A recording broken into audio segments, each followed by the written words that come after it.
everyone. So you've all seen the garden that I've kind of given up on in the troubleshooting video. So we have some great ideas, some wonderful suggestions from you guys that we will try next year.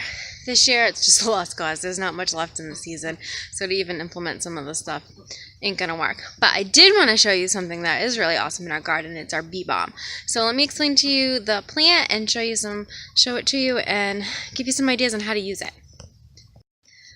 Alright, so this is the Bee Balm, and it's got these really pretty purple flowers that also does come in like a pinkish color. So last year at the library plant sale, because I live in a pretty rural town for New England, southern New England I should say, so we do have plant sales at our library to raise money. So this was one of the plants that was left over, and it was $1, so I bought it, not knowing exactly what it is, but knowing that it was to attract bees, and we don't have a lot of flowers in our yard, which was part of the problem, I think, last year was pollination for our garden, because there was, I don't think I saw one bee in the garden the entire season last year. So I got this, and then I pretty much killed it because I didn't put it in the ground right away because I had no idea where to put it, what it required. So after pulling some of the stuff out of the raised beds, I plopped it in, and it was pretty much at that point just roots. And it was like, if it grows, it grows. If it doesn't, I'm out $1. Like, not a big deal, and it went to a good cause. So that was okay. And this is what happened. So I knew it was invasive. As far as it spread a lot, I was told that ahead of time, and it definitely spread. And so this is the first year that we've had it, so I'm assuming it's going to spread even more next year, which is awesome. It's beautiful, and it is covered in bumblebees.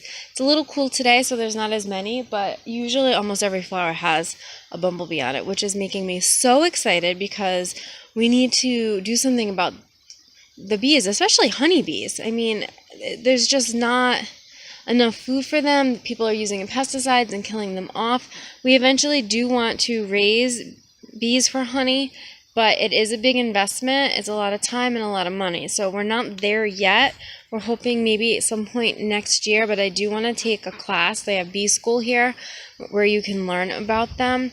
So I find that that's going to be like a very important thing, because for the amount of investment, you really need to have as much knowledge as you possibly can. So if you have any suggestions on what type of bees we should get and what type of hives, put them in the comments below, because I definitely am interested in saving the bees, which is why we planted this beautiful plant. But not only is it food for the honeybees and bumblebees, it has an amazing scent. If you've ever rubbed it, Kenzie calls them scratch and sniff plants.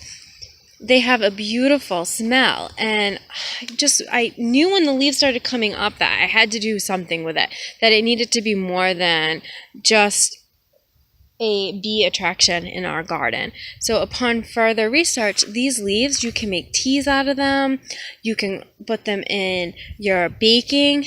The flowers, actually, I'm going to show you next week. We're going camping this weekend, so I can't do it this weekend, so hopefully the flowers are still good and still blooming early next week. I'm going to take them and pull off the petals, and we are going to make a bread out of them.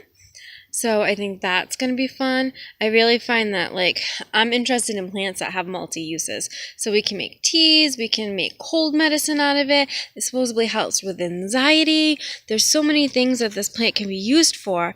So why not let it spread and take over the whole bed? In competition with that, though, we do have the mint. This is spearmint. And the lemon balm. Again, Kenzie says scratch and sniff plants, which is essentially what they are. So I'm hoping between these three that it'll just take over this whole raised bed and thrive. But if you have any other suggestions for the lemon balm too, put them in the comments, because I'm interested in what I can make with some of the plants that are right here growing in our yard, whether they are something that I planted or something that is just a wild native plant. So I hope you guys learned a little bit about lemon balm. I'm sorry, lemon balm, bee balm. And that maybe you give it a try growing it in your yard. It is really pretty, and the pink I think is even prettier.